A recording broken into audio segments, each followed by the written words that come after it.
नमस्कार बच्चों। आज एक बार फिर से हम लोग मुलाकात कर रहे हैं क्योंकि एक और शानदार शिफ्ट हमारे सामने है। तो एसएससी सीजीएल द्वारा 24 सितंबर 2024 को जो शिफ्ट नंबर 3 का जो पेपर आयोजित किया गया, क्या रहा उसमें जीएसजी के किस तरीके के क्वेश्चन आए, कौन से सब्जेक्ट से ज्यादा आए और फिर इसके अलावा डिफिकल्टी लेवल क्या रहा, करंट अफेयर्स के कैसे क्वेश्चंस थे, सब डिस्कस करेंगे। सबसे पहली बात, भारतीय संविधान का निम्नलिखित में से कौन सा अनुच्छेद संसद और उसकी कार्यवाही से संबंधित है। ठीक है, तो सिंपल क्वेश्चन हो गया क्योंकि जब हम लोग बात करते हैं यूनियन गवर्नमेंट की तो आप जानते हो कि आर्टिकल 52 से शुरू करते हुए 151 तक हम लोग यूनियन गवर्नमेंट देखते हैं। उसी के अंतर्गत यूनियन गवर्नमेंट में आप लेजिस्लेचर भी देखते हो, जुडिशरी भी देखते हो और एग्जीक्यूटिव भी देखते हो। और जब हम बात करते हैं पार्लियामेंट की तो पार्लियामेंट आर्टिकल 79 से 122 में है। सबसे पहले क्या है, तो यूनियन एग्जीक्यूटिव 52 से 78।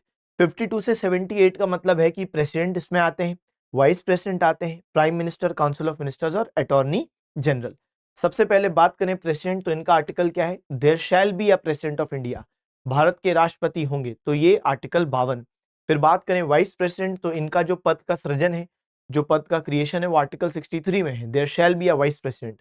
फिर बात करें प्राइम मिनिस्टर की और काउंसिल ऑफ मिनिस्टर्स की, तो आर्टिकल 74 कहता है there shall be a council of ministers headed by a PM to aid and advise the president, तो 74। और अटॉर्नी जनरल, तो आर्टिकल 76। करंट अटॉर्नी जनरल का नाम क्या है, तो आर वेंकट रमानी साहब 2022 में नियुक्ति हुई थी। तो ये होते हैं चीफ जो law officer of the country है या highest law officer of the country या chief legal adviser to government of India, first law officer of the country, बहुत सारे इनको नाम से जाना जाता है। और फिर हम देखते हैं पार्लियामेंट। फिर ऑर्डिनेंस मेकिंग पावर प्रेसिडेंट की, वो भी आर्टिकल 123 में पूछी जा चुकी है। और गवर्नर की 213, तो ये भी एग्जाम में आ चुका है ना। फिर यूनियन जुडिशरी 124 से 147 सुप्रीम कोर्ट के प्रावधान, और फिर 148 में सीएजी। लेकिन सीएजी आपका एग्जीक्यूटिव का पार्ट नहीं है, सीएजी आपका यूनियन गवर्नमेंट का पार्ट है। चल,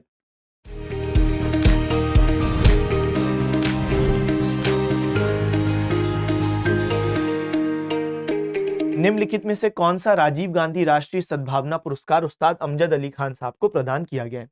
तो मैंने आपको एक लिस्ट कई बार दिखाई है कि इस लिस्ट में से कहीं से भी कोई क्वेश्चन एक्सपेक्ट कीजिए। और यहाँ पे उस्ताद अमजद अली खान साहब जो हैं, जिनको सरोद सम्राट कहा जाता है, उन पर बहुत बार एसएससी ने क्वेश्चन पूछा है। कभी एसएससी पूछता है कि कौन से साल पद्म विभूषण मिला, कभी कौन से साल पद्म भूषण मिला। राजीव गांधी जो सद्भावना सम्मान मिला है, ये बेसिकली इसलिए दिया जाता है क्योंकि राजीव गांधी के मेमोरी में, राजीव गांधी साहब का जन्म 20 अगस्त को हुआ था और इसलिए ये भी 20 अगस्त को दिया जाता है। और इसमें कम्युनल हार्मनी जिसने बढ़ाई हो, सद्भावना बढ़ाई हो, उनको दिया जाता है। तो उस्ताद अमजद अली खान साहब को पद्मश्री 1975, पद्म भूषण 1991 और पद्म विभूषण 2001। अभी सीजीएल 2024 में ही दूसरी शिफ्ट में ये पूछा था कि पद्म विभूषण मिला है 2001 में, तो मतलब 2001 में क्या मिला है, ऐसा था कुछ प्रश्न। या तो ईयर पूछा था या आपसे अवार्ड पूछा था, मतलब ये सिंपल सा इन दोनों में से कोई बात थी। तो कुल मिला के एनालिसिस से हम क्या लेके जाते हैं, आंसर नहीं। एनालिसिस से हम ये लेके जाते हैं कि हमको क्या पढ़ना है, कहां पे ज्यादा फोकस करना है। तो स्टैटिक जीके में बच्चे classical dance, classical music, folk dance, folk music, तो ये अच्छे से आपको करना ही पड़ेगा। आप मान के चलो मिनिमम 2 क्वेश्चन पर शिफ्ट, मिनिमम 2, और अगर किस्मत अच्छी हुई 3 भी आ सकते हैं। और अमजद अली खान साहब हो गए, या जो ये मैंने लिस्ट दिखाई है, बिस्मिल्लाह खान साहब हो गए, अलाउद्दीन खान साहब हो गए, इसके अलावा भी शिव कुमार शर्मा जी हो गए। बहुत सारे लोग हैं जिन पर रिपीटेडली क्वेश्चंस आते हैं। और यहाँ पे जो क्वेश्चन का जवाब है, तो क्या है बच्चे कि कौन सा उनको मिला है राजीव गांधी सम्मान, तो 21st मिला है।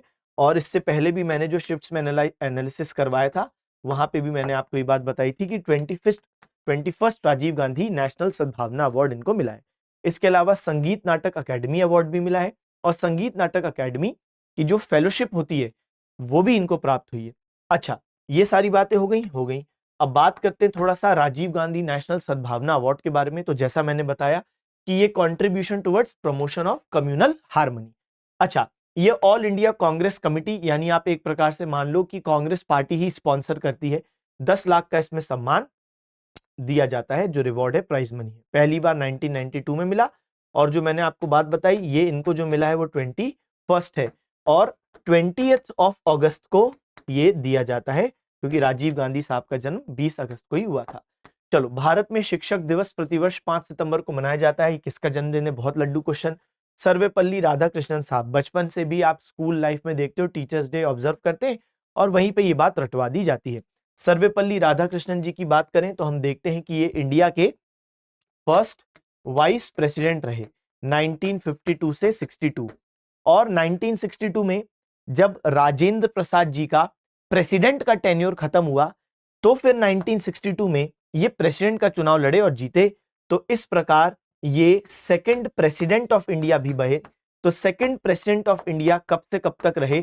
1962 से 1967 के बीच में रहे। तो पहले वाइस प्रेसिडेंट और सेकंड प्रेसिडेंट रहे। अच्छा, इसके अलावा बात करें तो राधाकृष्णन जी को 1954 में, यानी जब ये वाइस प्रेसिडेंट थे, तब इनको भारत रत्न सम्मान मिला था। इनफैक्ट 1954 में सबसे पहली बार जिन 3 लोगों को भारत रत्न सम्मान मिला, उनके नाम में कॉमन बात है, RRR आता है, हम लोग वैसे भी इसको ऐसे ही याद रखते हैं। तो सर्वपल्ली राधाकृष्णन साहब, सी राजगोपालचारी साहब और सीवी रमन साहब। तो 1954 में ही पहली बार भारत रत्न सम्मान इन 3 को दिए गए। सर्वपल्ली राधाकृष्णन साहब भी शामिल थे। तो क्यों 5 सितंबर? क्योंकि 5 सितंबर को इनका जन्म हुआ था। कहां पर हुआ था? तमिलनाडु में। ठीक है, चलो आगे बात करते हैं। अगला प्रश्न है, गंगूबाई हंगल किससे संबंधित है? तो बच्चे, गंगूबाई हंगल किससे संबंधित है? तो यहाँ पे सही जवाब क्या है? किराना या कैराना घराना। अब मैं जब ये बात कहता हूं किराना घराना, तो इसमें हमने कितनी बार देखा बच्चे, ये रिपीटेड क्वेश्चन आया है। किराना घराना के कितने सारे लोगों पर क्वेश्चन आया है। एक दूसरी शिफ्ट में प्रभा अत्रे और गंगूबाई हंगल पे आया था, एक दूसरी शिफ्ट में भीमसेन जोशी जी पे आया था। तो कुल मिला के इन सारी चीजों पर हमको एनालिसिस करके ये पता चलता है कि भाई एसएससी के लिए जो किराना या कैराना घराना है वो कितना ज्यादा इंपॉर्टेंट है। अब ये घराना क्या होता है? तो बंदे अली खान साहब ने इस घराने की शुरुआत की थी। क्या नाम है? बंदे अली खान। अच्छा, बंदे अली खान साहब ने जो किराना या कैराना घराना की शुरुआत की, तो ये उत्तर प्रदेश में एक जगह है जहां से इन्होंने शुरुआत की थी, किराना या कैराना, वहीं पे घराने का नाम आ गया।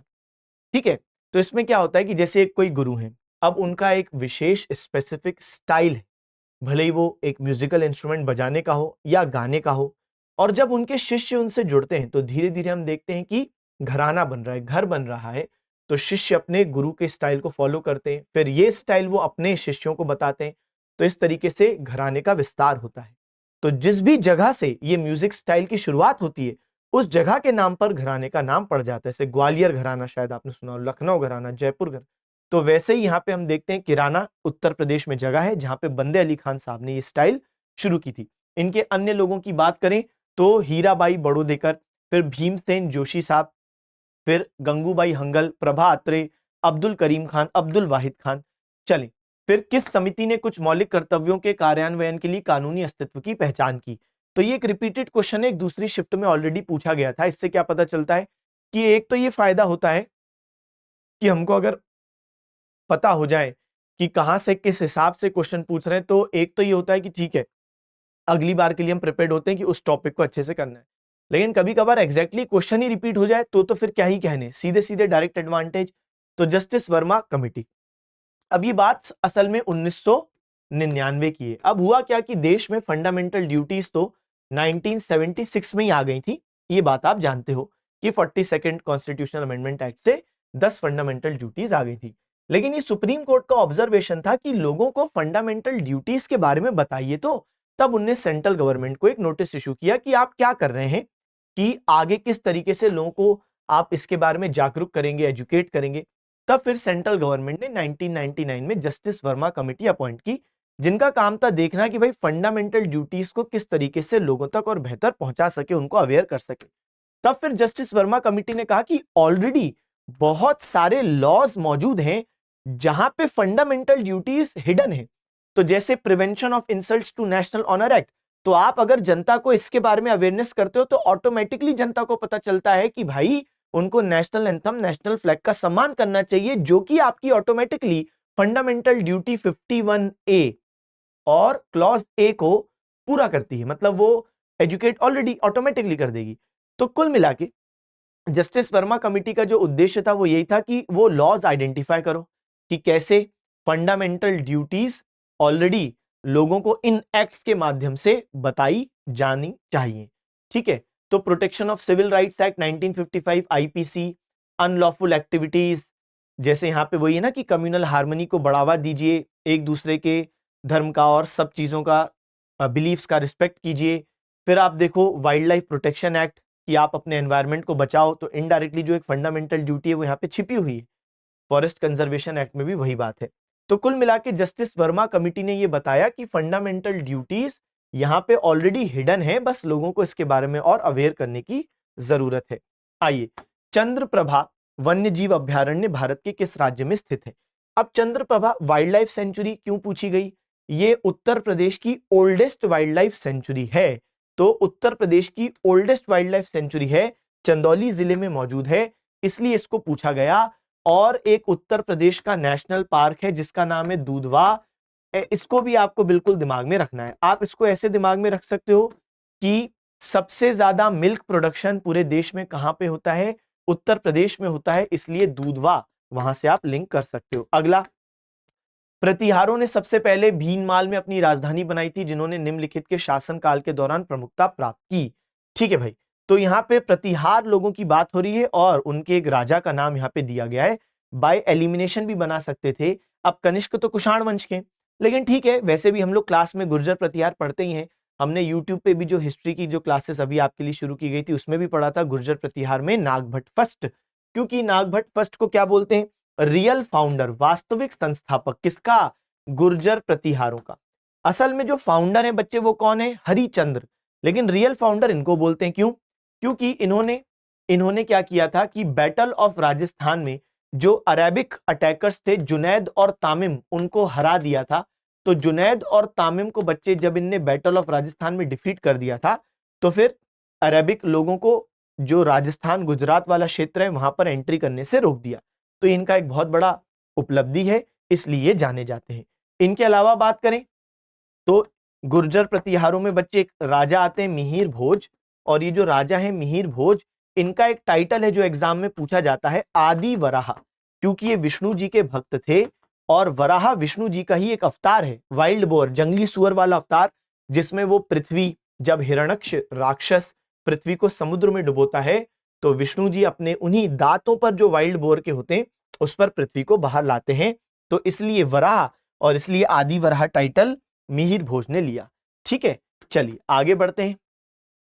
आगे देखें, अप्रैल 2020 में भारत सरकार द्वारा लॉन्च किया गया आईगॉट क्या है? अब निश्चित रूप से ये जो प्रश्न था आलोचना हुई, क्योंकि 2024 में आप 4 साल पुराने करंट अफेयर्स के बारे में पूछ रहे हैं, और वो भी आप ये देखो कि कोविड के टाइम पे बहुत सारी स्कीम्स आई थी, बहुत सारे पोर्टल, बहुत सारी एप्लीकेशन, तो कुल मिला के गवर्नमेंट की साइड से बहुत सारा काम किया गया। फिर कौन सी चीज क्या है उसको 4 साल बाद तक रिटेन रख पाना निश्चित रूप से एक मुश्किल कार्य है। तो यहाँ पे कोविड-19 प्रबंधन के लिए ऑनलाइन प्रशिक्षण पोर्टल था।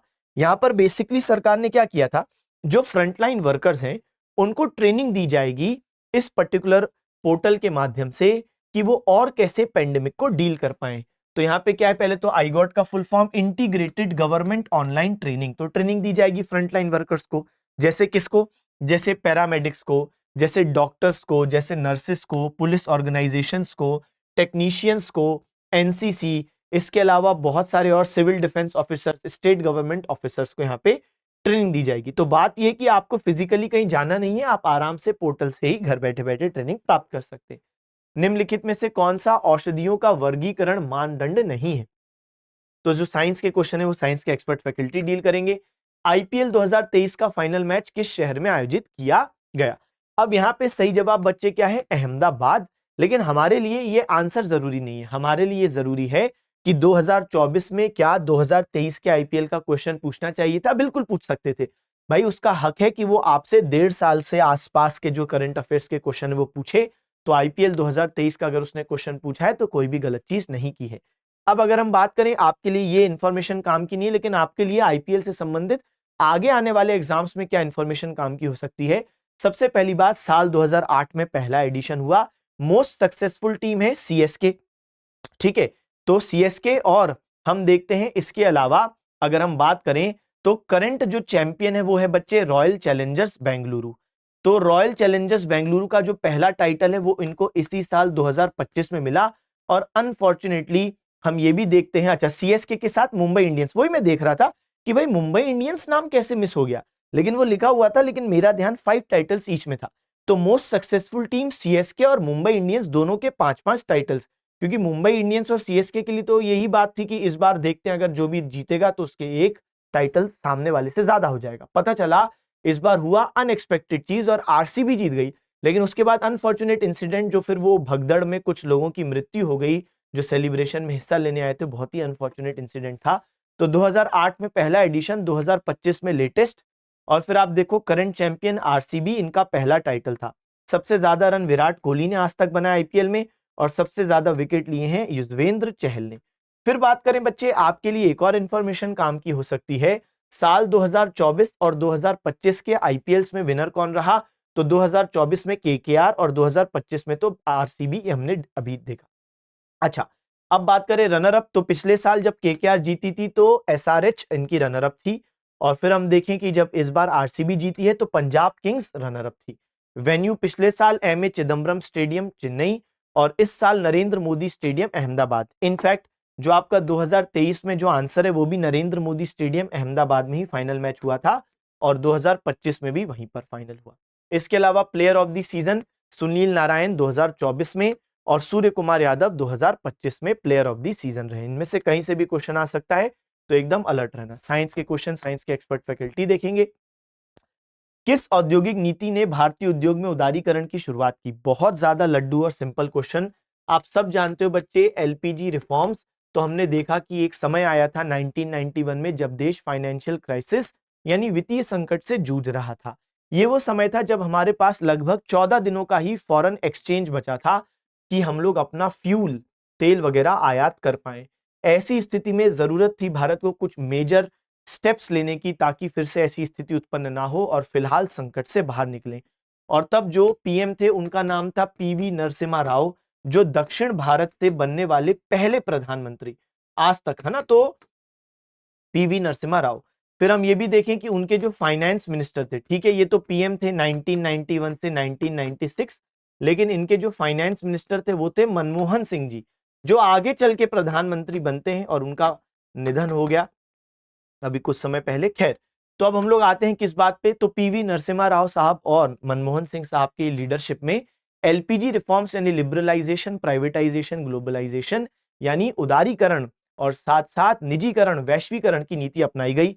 इंडिया के बाजारों को विदेशी निवेश के लिए खोला गया, विदेशी कंपनियों के लिए खोला गया, गवर्नमेंट का कंट्रोल खत्म करने का प्रयास किया गया, लाइसेंस राज खत्म करने का प्रयास किया गया, प्राइवेट कंपनीज को एनकरेज किया गया, और कुल मिला के ये सब इंडस्ट्रियल पॉलिसी 1991 का हिस्सा है। चलो, तो साइंस के क्वेश्चन, साइंस के एक्सपर्ट फैकल्टी देखेंगे। Ungalil Oruvan, one among you is the autobiography of which of the following? तो बच्चे, एक आत्मकथा है, किसने लिखी है? अब ये क्वेश्चन पहली नजर में आपको लगेगा कि स्टैटिक जीके से आया होगा, बुक्स एंड ऑथर्स वाले चैप्टर से, लेकिन ये गलत है। असल में साल 2022 की ये बात है, जब हम देखते हैं कि तमिलनाडु के मुख्यमंत्री एम के स्टालिन, तो उनने एक ऑटोबायोग्राफी लॉन्च की, और लॉन्च करवाने के लिए किसको बुलाया? तो लॉन्च करवाने के लिए राहुल गांधी जी को बुलाया। तो यहाँ पे आप देखो 2022 की बात है, जब राहुल गांधी साहब ने लॉन्च किया था तमिलनाडु चीफ मिनिस्टर के लिए उनकी ऑटोबायोग्राफी। तो ये करंट अफेयर्स का क्वेश्चन है। इससे हमको क्या पता चला? यही कि करंट अफेयर्स में गवर्नमेंट स्कीम्स हो गई, या कोई इंपॉर्टेंट पर्सनैलिटीज कहीं कुछ पहुंची हैं, या फिर कोई मिशन हो गया, या फिर स्पोर्ट्स रिलेटेड न्यूज है, या फिर कोई बुक्स कोई लॉन्च हुई हैं इंपॉर्टेंट पर्सनैलिटीज की, तो वहां पे प्रश्न बनता है। तो ये स्टैटिक जीके का नहीं है भाई, ठीक है। तो यहाँ पे सही जवाब है एम के स्टालिन, जो वर्तमान में यानी अभी भी तमिलनाडु के सीएम है। अच्छा, अगर मैं बात करूं तमिलनाडु के गवर्नर की, क्योंकि ये बात मैं आपको कई बार कह चुका हूं कि तुम जब भी पेपर देने जाओ उस टाइम पर जितने भी सीएम, गवर्नर और यूनियन टेरिटरी के केस में लेफ्टिनेंट गवर्नर क्या है मालूम होना चाहिए। तो कौन है बच्चे? थिरु आर एन रवि, ये वर्तमान में तमिलनाडु के कौन है? गवर्नर। तो देखो नाम में भी क्या रहा है? थिरु, और यहाँ पे भी तमिल टी टी, तो थिरु आर एन रवि। हो सकता है एग्जाम में थिरु ना पूछे, आर एन रवि बोल दे, इसलिए पूरा नाम याद रखना ही ज्यादा समझदारी है, थिरु आर एन रवि। गो शब्द से बहुत सारे शब्द निकले हैं जिसका अर्थ गाय होता है। वैदिक काल में धनी व्यक्ति को डैश के नाम से जाना जाता था। तो वैदिक काल में जो काऊ थी, जो गाय थी, वो ही सबसे मेन फॉर्म ऑफ प्रॉपर्टी थी, और उस समय जो युद्ध होते थे वो गाय के लिए ही होते थे। युद्ध के लिए हमको वैदिक टेक्स्ट से अलग अलग नाम मिलते हैं, जैसे गवेशु, जैसे गवेष्टि। तो लोग एक दूसरे से युद्ध गाय के लिए करते थे। कई बार लोग रात को एक दूसरे के घरों में जाके गाय को उठा उठा के अपने पास लाते थे। तो काऊ ही सबसे मेन फॉर्म ऑफ प्रॉपर्टी था, और लैंड प्रॉपर्टी के रूप में बहुत बाद में विकसित होगा। तो शुरुआत में cow was the main form of property, और जिसके पास ज्यादा गाय तो वो ज्यादा अमीर। तो जो जो पर्सन, जो उसमें क्वेश्चन पूछा है, वेल्दी पर्सन कौन होगा? जिसके पास ज्यादा गाय है, और उसको बोलते थे गोमत। क्या बोलते थे बच्चे? गोमत। अच्छा, आर्य लोग कहां से आए हैं? तो इस पर एक डिबेट है। तो दयानंद सरस्वती साहब बोलते हैं कि आर्य लोग उनके अनुसार तिब्बत से आए हैं। जबकि जबकि अगर हम बात करें मैक्स म्यूलर की, तो मैक्स म्यूलर जो एक इतिहासकार हैं, वो कहते हैं कि आर्य लोग सेंट्रल एशिया, मध्य एशिया से आए हैं। और तिलक साहब, बाल गंगाधर तिलक साहब क्या बोलते हैं कि आर्य लोग आर्कटिक क्षेत्र से आए हैं। ऐसा बाल गंगाधर तिलक जी की मान्यता है। चलिए आगे बढ़ते हैं, अगले प्रश्न पे चलेंगे। 2011 की जनगणना के अनुसार भारत की वार्षिक घातीय वृद्धि दर क्या थी? 1.64% थी, जो एनुअल ग्रोथ रेट थी। और अगर मैं बात करूं डिकेडल ग्रोथ रेट, यानी 2001 और 2011 में जो पॉपुलेशन में इंक्रीमेंट हुआ, तो 2011 की पॉपुलेशन को 2001 से माइनस करके परसेंटेज निकालता हूं, तब ये आता है 17.7%। ये हो गया आपका डेकेडल ग्रोथ रेट। और अगर मैं बात करता हूं एनुअल ग्रोथ रेट, तो 1.64। इसके अलावा जो 2011 का सेंसस था, तो हम देखते हैं कि इस समय सीएम चंद्रमौली साहब थे, जो कि सेंसस कमिश्नर और रजिस्ट्रार जनरल। तो सीएम चंद्रमौली, तो registrar general and census commissioner एक ही व्यक्ति थे। इसके अलावा जो 2011 का सेंसस था, वो 15वां सेंसस था। कब से 15वां सेंसस? तो पहला सेंसस 1872 में माना जाता है, लेकिन ये गैर समकालिक यानी नॉन सिंक्रोनस सेंसस था। तो 1872 से ये 15th सेंसस मानेंगे 2011 को। और अगर मैं बोलूं आजादी से ये कौन सा सेंसस है, तो यानी 1947 के बाद पहला सेंसस 1951 में हुआ। और हम बात करें 2011 वाला, तो ये 7th सेंसस आजादी के बाद से। ठीक है, चलिए आगे की बात करते हैं बच्चा। अगली चीज देखो, तो ईश्वर चंद्र विद्यासागर साहब के संबंध में इनमें से कौन सा जो स्टेटमेंट है वो सही है? क्या उनने चाइल्ड मैरिज को प्रोटेस्ट किया? हाँ। क्या उनके ही एफर्ट्स की वजह से विडो मैरिज एक्ट आई? हाँ। तो ए और बी सही है। क्या स्कॉलरशिप उन्हें पर्शियन लैंग्वेज में उन्हें मिली थी? नहीं भाई, इनफैक्ट वो तो संस्कृत लैंग्वेज के जानकार थे, है ना।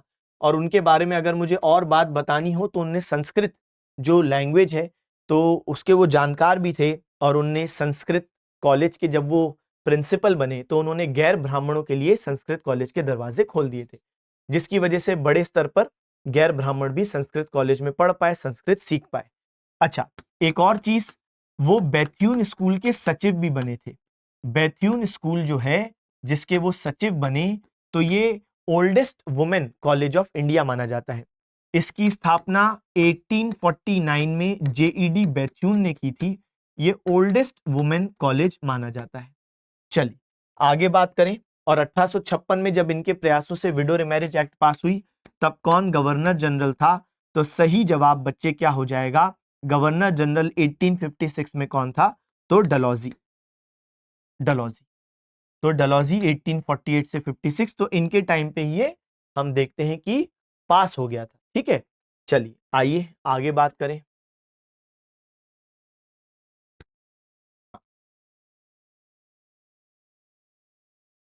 अगला प्रश्न क्या है? तो ये हिंदी में उसका वर्जन हो गया। भारत के निम्नलिखित जिलों में से कौन सा औद्योगिक जिले का उदाहरण है? ठीक है, फरीदाबाद, मेरठ, जयपुर, कोटा। देखो जयपुर और कोटा में तो कोई दिक्कत नहीं होनी चाहिए, क्योंकि कोटा बड़ा इंडस्ट्रियल सेंटर है उसके सामने। फिर बात करें मेरठ और फरीदाबाद, तो यहाँ पे फरीदाबाद और कोटा में मे भी आपको कंफ्यूजन हो सकता है, क्योंकि दोनों इंडस्ट्रियल सेंटर्स हैं। लेकिन कोटा बहुत ज्यादा बड़ा इंडस्ट्रियल सेंटर है, वहां पे पावर प्लांट्स आपको देखने को मिलते हैं। इतना ही नहीं, पावर प्लांट के अलावा आप देखते हो कि यहाँ पर स्टोन, क्योंकि कोटा स्टोन बहुत ज्यादा फेमस है, और दूर दराज से लोग कोटा से स्टोन मंगवाते हैं इंडिया में अलग अलग जगहों से। हैंडलूम टेक्सटाइल आपको देखने को मिलता है, डेयरी प्रोडक्ट आपको देखने को मिलता है, metal handicraft, engineering equipments, oil seed milling. तो ज्यादा बड़ा जो इंडस्ट्रियल सेंटर है वो है Kota. First Indian women to hold the under 20 world wrestling championship. अब ये जो क्वेश्चन है ये आपको पहली नजर में लग सकता है कि सर हो सकता है स्टैटिक जीके का हो, स्पोर्ट्स में पूछ लिया हो, क्योंकि पहली बार विश्व कुश्ती चैंपियनशिप अंडर 20 में कौन महिला भारतीय जीती। लेकिन ऐसा नहीं है, अगेन ये करंट अफेयर्स का क्वेश्चन है, इसमें सही जवाब है अंतिम पंघल।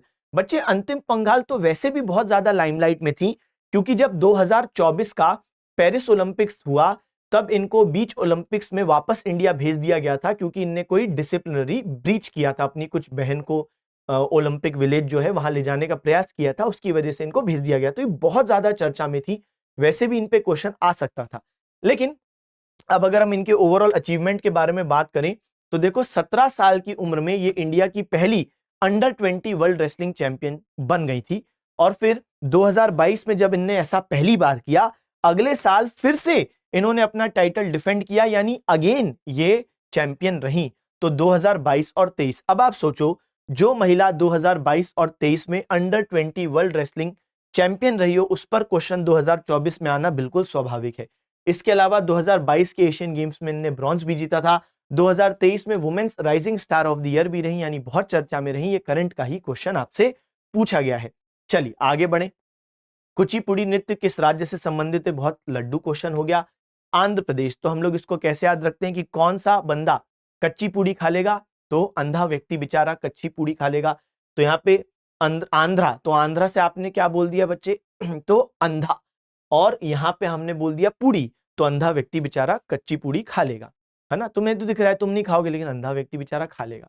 अब यहाँ पे बहुत सारे इंपॉर्टेंट डांसर्स हैं जिन पे हमको बिल्कुल दिमाग में फिट रखना चाहिए। जैसे सबसे पहले राजा एवं राधा रेड्डी। तो राजा एवं राधा रेड्डी, और ये क्या है? कुचिपुड़ी की एक विशेषता यह है कि इसमें महिला और पुरुष नर्तक साथ में नृत्य करते हैं जनरली। जैसे कथकली में हम क्या देखते हैं कि मेनली पुरुष डांसर्स ही हमको देखने को मिलते हैं, मोहिनीअट्टम में महिला नर्तक, लेकिन कुचिपुड़ी में दोनों। तो इसलिए इसकी विशेषता भी है, इसलिए मैंने नाम आपको क्या बताया? राजा एवं राधा रेड्डी, जो युगल बहुत फेमस है इसको करने के लिए। इसके अलावा रेड्डी से ही आपको याद रखना है भावना रेड्डी, यामिनी रेड्डी और कौशल्या रेड्डी। तो देखो रेड्डी से कितने सारे हो गए? राजा एवं राधा रेड्डी, भावना रेड्डी, यामिनी रेड्डी, कौशल्या रेड्डी। फिर है हलीम खान, और दो लोग हैं जो कि आपके सत्य नाम से। एक दूसरी सीजीएल की शिफ्ट में चिन्ना सत्यम पर क्वेश्चन आया था कि किस डांस से संबंधित है, तो कुचिपुड़ी। तो कैसे याद रखो? देखो पूड़ी खाने के लिए हमेशा सत्य मन से रेडी रहो। पूड़ी खाने के लिए, खाने से खान, तो हलीम खान, सत्य मन से तो सत्यनारायण और सत्यम, सत्य मन से रेडी रहो तो रेड्डी भी आ जाएगा। चलो आओ आगे बढ़े। यह पोर्टल भारत सरकार द्वारा किसानों को कृषि से संबंधित कोई भी जानकारी प्राप्त करने के लिए प्रदान किया गया एक मंच है। तो एक पोर्टल है बच्चे, अब क्या है? एग्रीकल्चरल फार्मर्स कल्टीवेशन या क्रॉपलैंड। तो ये जो किसान पोर्टल है, फार्मर्स पोर्टल है, यहाँ पे आपको कोई भी जानकारी मिल सकती है एग्रीकल्चर से संबंधित। अब ये फार्मर्स के हेल्प के लिए बनाया गया है। और जैसे फॉर एग्जाम्पल ये बिल्कुल आपको मैं वो वाला स्क्रीनशॉट मैंने यहाँ लगाया है जो पोर्टल से ही लिया गया है। तो फार्मर्स पोर्टल, अब आप यहाँ पे नोटिस करो क्या लिखा हुआ है? कमर्शियल फ्लोरिकल्चर स्कीम के बारे में अगर किसी को जानकारी चाहिए हो, ठीक है। या इसके अलावा आप देखो, इसके अलावा अगर आप देखोगे तो इंफॉर्मेशन ऑन पेस्टिसाइड, या वाटरशेड एटलस, या फार्म प्रोड्यूस प्राइस पॉलिसी, या फिर acts and rules by department of agriculture and farmers welfare. ये तो सिर्फ कुछ ही थे, लेकिन बहुत सारी सूचना जो भी फार्मर को चाहिए वो यहां से प्राप्त की जा सकती है। तो जो केंद्र सरकार के जो पॉलिसीज हैं, पोर्टल्स हैं, उन पर बिल्कुल नजर होनी चाहिए। निम्नलिखित में से किस घटना के बाद असहयोग आंदोलन को बंद कर दिया गया? असहयोग आंदोलन की शुरुआत 1 अगस्त 1920 को होती है, जब गांधी जी अपना कैसर हिंद मेडल वापस कर देते हैं, जो ब्रिटिशों से ही उनको प्राप्त हुआ था। तो 1 अगस्त 1920 को नॉन कॉपरेशन मूवमेंट शुरू हुआ, जहां पे हमारा उद्देश्य क्या है? हमें स्वराज चाहिए। जलियांवाला बाग 1 साल पहले हुआ है 1919 में, हमें वहां इंसाफ चाहिए। रोलेट अधिनियम 1919 से लागू है, जहां पे शक के आधार पर किसी को अरेस्ट किया जा सकता है, तो हमें वो हटवानी है। और साथ साथ खलीफा का जो मुद्दा है वो भी इसमें शामिल था, क्योंकि फर्स्ट वर्ल्ड वॉर के बाद जब ब्रिटिश और फ्रेंच लोगों ने मुसलमानों के हेड या प्रमुख, जिन्हें खलीफा बोलते हैं, उनके साथ अपमानजनक व्यवहार किया, तो पूरी दुनिया भर के मुसलमान भड़के। भारत में मुसलमानों ने खिलाफत आंदोलन शुरू किया। गांधी जी ने खलीफा के मुद्दे को असहयोग में मिला के मुसलमानों को वो ले आए असहयोग आंदोलन के बैनर के अंतर्गत। 2 साल अच्छे से ये आंदोलन चला, लेकिन फिर 4 फरवरी 1922 को एक गुस्साई भीड़ ने चौरी चौरा नाम का जो गांव है उत्तर प्रदेश में, वहां पर एक पुलिस स्टेशन को आग लगा दी थी और 22 पुलिस वाले जल के मर गए। उस समय गांधी जी बारदोली गुजरात में थे, आज गुजरात में है बारदोली, और वहां पे गांधी जी ने बारदोली प्रस्ताव पास किया और इस तरीके से 12 फरवरी को जब वो प्रस्ताव पास किया तो फिर चौरी चौरा के वजह से ही प्रस्ताव पास हुआ और फिर इसी वजह से नॉन कॉपरेशन मूवमेंट खत्म हो गया। चलिए आगे बात करें। प्रशांत और आर्कटिक महासागरों के बीच की जो जल डमरू मध्य का नाम जो रूसी सुदूर पर्व के चुकची प्रायद्वीप को अलास्का के सीवार्ड प्रायद्वीप से अलग करता है वो क्या है? तो ये कोई टफ चीज नहीं है, इनफैक्ट ये तो बड़ा बेसिक क्वेश्चन है जब आप वर्ल्ड ज्योग्राफी की बात करते हो और थोड़ा बहुत अगर आप अलर्ट रहते हो और जल संधि समझते हो तो ये तो बन जाता। जल संधि क्या होती है? जैसे एक बड़ा फेमस जल संधि है मलक्का, अक्सर न्यूज में होता है कि इंडिया चाइना की लड़ाई होगी तो इंडिया मलक्का जल संधि को ब्लॉक कर देगा। खैर, जल संधि या जल डमरू पानी का ऐसा संकरा भाग, नैरो वाटर बॉडी, जो दो बड़े पानी के भागों को जोड़े, यानी a narrow water body which connects to large water bodies. जैसे आप देख सकते हो यहाँ पे बेरिंग स्ट्रेट या बेरिंग जल संधि, तो ये दो लार्ज वाटर बॉडी को जोड़ रही है, एक पैसिफिक ओशियन एक आर्कटिक ओशियन। लेकिन बेरिंग स्ट्रेट सिर्फ इसलिए फेमस नहीं है क्योंकि वो दो बड़े वाटर बॉडीज को जोड़ रही है, आप ये भी देखो वो किन दो देशों के बीच मौजूद है। यहां पे है रशिया, यहां पे है चुकची पेनिनसुला और यहां पे है अलास्का, किसका? तो यूनाइटेड स्टेट्स का। ये भी लिखा है ना सीवर्ड पेनिनसुला, जो ऑप्शन उसमें भी था क्वेश्चन में। तो आप सोचो यूएस और रशिया कट्टर दुश्मन, तो इनको सेपरेट करता हुआ बेरिंग स्ट्रेट। ठीक है, बताओ, तो ये तो बहुत इंपॉर्टेंट स्ट्रेट है। निम्नलिखित प्रसिद्ध बैडमिंटन खिलाड़ियों में से किसने स्विस ओपन 2022 जीता? करंट अफेयर्स का क्वेश्चन था, बिल्कुल पूछा जा सकता था और पूछ भी लिया, तो इसमें कोई दिक्कत नहीं है। पीवी सिंधु जी, बात करें पीवी सिंधु जी की तो बच्चे क्या ही कहना है इनके बारे में, इतने तो इनको अवार्ड्स मिले हैं। साल 2016 में रियो डी जेनेरो जो ओलंपिक हुआ और वहां पे सिल्वर मेडल लाई, और 2020 का टोक्यो ओलंपिक्स जो हुआ 21 में, क्योंकि कोविड की वजह से 20 में नहीं हो पाया, वहां पे ब्रॉन्ज मेडल लाई। तो सिल्वर मेडल ब्रॉन्ज मेडल दोनों मेडल ला चुकी हैं और इनकी वजह से इनको बहुत सारे सम्मान भी मिले हैं। जैसे बात करें तो हम देखते हैं कि Padma Bhushan, third highest civilian award India का 2020। इससे पहले मेजर ध्यानचंद जो खेल रत्न सम्मान है, क्योंकि 2016 में रियो डी जेनेरो में ये सिल्वर मेडल लाई थी, इसलिए इनको इंडिया का highest sporting honour major Dhyan Chand Khel Ratna award, जिसे पहले राजीव गांधी खेल रत्न अवार्ड बोलते थे, तो वो इनको 2016 में मिला। 2020 में क्या मिला? पद्म भूषण। पद्मश्री 2015 में पहले मिल चुका है और अर्जुना अवार्ड 2013 में। तो इन पर एक परफेक्ट एमसीक्यू आ सकता है, निम्नलिखित में से कौन से सम्मान पीवी संधु जी को मिले हैं या नहीं मिले हैं? तो बच्चे पद्म भूषण पद्मश्री ये मिल चुका है, अर्जुन पुरस्कार मिल चुका है और मेजर ध्यानचंद पुरस्कार मिल चुका है। चलिए भाई आगे बढ़े। अच्छा, आगे खत्म है, तो फिर यहाँ पे हमने अपना एनालिसिस पूरा कर लिया। मुझे आशा है कि इस एनालिसिस के माध्यम से आपको काफी कुछ जानकारी प्राप्त हुई होगी और आपको पता चला होगा कि आपके बचे हुए दिनों में किस तरीके से अब आपको, जो बिल्कुल अब अंतिम दिन बचे हैं, कैसे आपको अपने मेन सेक्शंस पर, हाई स्कोरिंग सेक्शंस पर फोकस करना है। यही तो उद्देश्य है, समझना कि कहां से ज्यादा क्वेश्चन आ रहे हैं और करंट अफेयर्स कितना पुराना पढ़ना है, ये भी आपको अच्छे से पता चला होगा। क्वेश्चन का लेवल क्या है, कुछ क्वेश्चन इजी हैं, कुछ मॉडरेट हैं, हाँ कुछ ऐसे होते हैं एक दो जो टफ होते हैं, लेकिन अधिकतर इजी टू मॉडरेट के जोन में ही होते हैं। इसलिए अच्छा तरीके से अपना सिलेबस पूरा करना है, रिवीजन करना है और फिर अपनी पढ़ाई पर जो आपने कई महीनों से की होगी उस पर विश्वास रखें। पढ़ते रहें, सिलेक्शन ले, अपने माता पिता का नाम रोशन करें। Okay, bye bye, thank you, tata, see you.